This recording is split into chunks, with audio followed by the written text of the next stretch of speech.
টানা 1 মিনিট হাতে বরফ রাখলে কি হতে পারে? তো হ্যালো গাইস, আসসালামু আলাইকুম। সবাই কেমন আছো? আশা করি সবাই ভালো আছো। আজকে হলো টানা 30 দিন ভিডিও বানানোর 13তম দিন।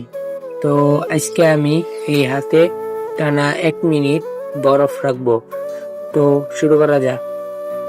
তো এই যে বরফ নিয়ে বসছি, এখন এটা বরফ বাই করে নিব।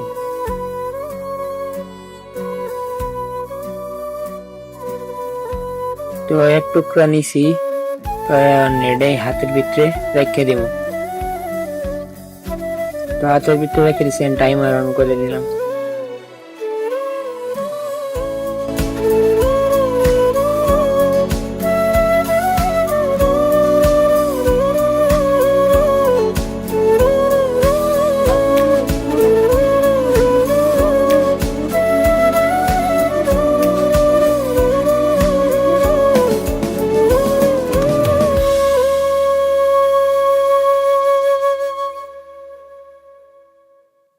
তো অবশেষে চ্যালেঞ্জটা শেষ করলাম। ভিডিও ভালো লাগলে সাবস্ক্রাইব করো।